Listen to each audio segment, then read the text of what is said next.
quero pegar esse gancho para te fazer uma primeira pergunta, né? Você fala de teóricos, de pessoas que produzem conhecimento nessa área. E aí eu queria te perguntar primeiro o seguinte, veja, nós tivemos uma pandemia, né? Nós tivemos uma pandemia de 2020 até mais ou menos, uma pandemia que durou uns 2 anos e meio.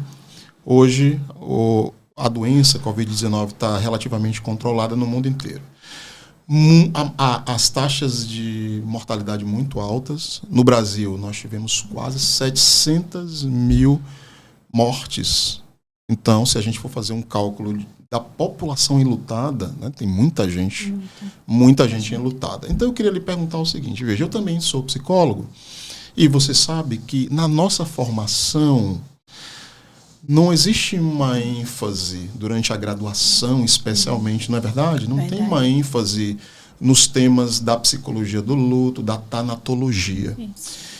E você foi um profissional que atuou na linha de frente, você atuou na atenção hospitalar. Então, conta pra gente como é que foi ter que acolher essa demanda de tantas mortes, de tantas famílias enlutadas, sendo que não tivemos uma formação acadêmica que nos preparou para enfrentar uma pandemia. Como é que foi ter que se adaptar a essa nova realidade de tantas mortes acontecendo, inclusive, diariamente, né? Como é que foi lidar com isso lá atrás? Eu lembro muito bem dos meus primeiros plantões na rede pública, não é? Eu fui do primeiro chamamento na época da pandemia, no hospital público, né, daqui de Maceió, Alagoas, e aí realmente fomos assim, com a cara e a coragem, né? E Sim. a boa vontade de ajudar as pessoas, porque a psicologia hospitalar ela teve que se reinventar nesse percurso, né, da pandemia e graças à construção de vários trabalhos, de várias equipes atuando, a psicologia hospitalar ela só cresceu nos últimos tempos. Infelizmente, atrelada a uma pandemia, mas foi de grande valia. E eu lembro bem dos primeiros momentos, dos primeiros plantões. Era uma dificuldade muito grande, porque a perda ela era abrupta. Sim, e eu sim. participei de várias despedidas de famílias. Então, o paciente chegava muito grave, uma doença respiratória, você não pode estimular o paciente a falar, porque ele ficaria mais cansado. E eu lembro que o paciente chegava junto com o acompanhante, e às vezes não, ou um parente, né, da família, ou alguém próximo, que trazia o paciente até o hospital, não podia ter essa aproximação. Alguns já estavam saindo do quadro, né, de Covid, mas aquele paciente que estava adentrando no hospital, às vezes chegava num grave estado, já chegava entubado, né, sedado, sem comunicação nenhuma. E alguns que chegavam lúcidos, orientados, mesmo com muita dificuldade de falar, de respirar, e então eu possibilitava algumas despedidas, porque eu não sabia qual seria o desfecho, se esse paciente ia sobreviver. E aí, isso marcou muito para mim, porque eu lembro que era a necessidade de levar logo o paciente para a UTI ou para a unidade de internação, para dar início ao tratamento, principalmente quando o paciente ficaria na UTI. Então, todo o cuidado tinha que ser o mais rápido possível. E aí, eu pedia para que os maqueiros aguardassem no máximo uns 5 minutos para aquele parente se despedir daquele paciente, porque eu não sabia se... E a maioria dos pacientes, alguns que eu acompanhei, todos tiveram um desfecho ruim, foram a óbito.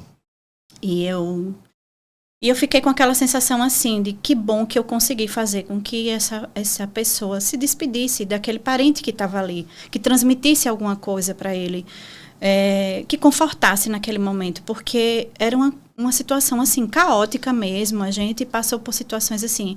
Eu tive um plantão que eu cheguei de 24 horas, os plantões eram de 24 horas, para evitar a maior contaminação dos profissionais de saúde. Então, de ter mais de 5, 6 óbitos por dia. Sim.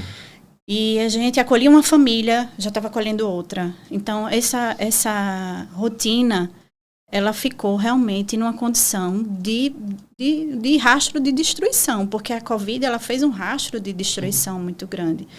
E essas despedidas, elas foram primordiais. Outra coisa muito interessante foram as visitas virtuais, não é? Que a chamada de vídeo, sim. que é uma coisa tão simples. Mas o uso da tecnologia de informação na época foi o boom do momento, porque não se podia ter acesso à visita. Os pacientes, eles entravam no hospital e a gente não sabia se eles iam sair ou se iam sair para ser sepultados. E aí a gente via que esse contato com a família precisava ser feito de alguma forma. Então, veio a Fiocruz com muitos cursos, muitas cartilhas de direcionamento. Isso apoiou bastante aqui nós da psicologia. E isso foi muito importante, porque uma das técnicas utilizadas era justamente a visita virtual. Ela conseguiu fazer com que a gente estreitasse um pouco essa separação que a Covid trouxe. E porque no começo não se tinha visita, não, às vezes a notícia era por telefone, na maioria das vezes os boletins médicos, a psicologia acompanhava os médicos dando a notícia à família por telefone, e muitas vezes esse parente só chegava no hospital realmente para levar.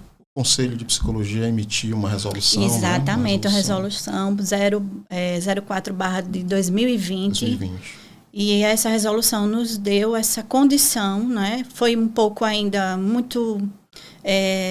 sofreu alguns entraves, porque as pessoas não acreditavam muito nessa questão do uso da tecnologia de informação, tinha um certo preconceito, mas a tecnologia de informação, ela veio para ficar na psicologia. Sim. E tanto que o atendimento online hoje foi o que mais deu respaldo. Hoje eu trabalho com doentes crônicos, eu também trabalho na área de psiconefrologia, e eu observo que essa questão da tecnologia de informação só veio a somar e ajudar, porque são pacientes, digamos, né, que doenças crônicas de ameaça à vida, que existe um tratamento duradouro, sem prazo para terminar, e muitos evoluem para cuidados paliativos, evoluem a óbito, e o atendimento psicológico, ele precisa chegar a esse paciente, e muitas vezes a tecnologia de informação era a forma mais adequada.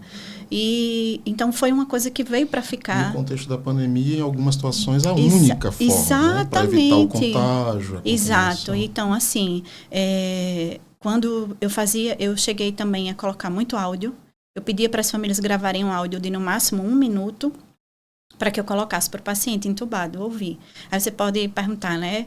Mas será que eu ouvia? Então, se o paciente tivesse muito sedado, realmente a possibilidade de ouvir era mínima. Sim. Mas eu sentia essa necessidade de mesmo colocar os áudios para esse paciente ouvir, porque eu sentia que para a família aquilo era um conforto, saber que o paciente, independente se ficou alguma coisa, porque o paciente numa condição, né, de alteração do nível de consciência, o último sentido que ele perde é a audição. Sim. E se ele tivesse em sedação, há sim a possibilidade de ter ficado alguma coisa. Então, isso também gerou um conforto emocional para essas famílias, de poder saber que o áudio foi, olha, eu coloquei o seu áudio para ele ouvir. Então, eu fiz muitas despedidas também por áudio e por chamada de vídeo de muitos pacientes. E, assim, isso me fez, assim, despertar ainda mais sobre a fragilidade, né? A fragilidade da perda em si, de como é difícil para as pessoas. E era uma coisa tão súbita e tão constante que a gente não acreditava que estava vivendo aquele cenário, né? Tinha dias que eu amanhecia o dia atendendo, acompanhando famílias, acompanhando notícias de óbito, um certo despreparo também das equipes, principalmente a equipe médica, que é a equipe que é responsável por dar a notícia de óbito. Então, essa comunicação de notícias difíceis ainda existe muitos entraves e muitas falhas. Eu percebo que o profissional de saúde ele tem muita dificuldade de falar sobre morte, mas ele precisa falar.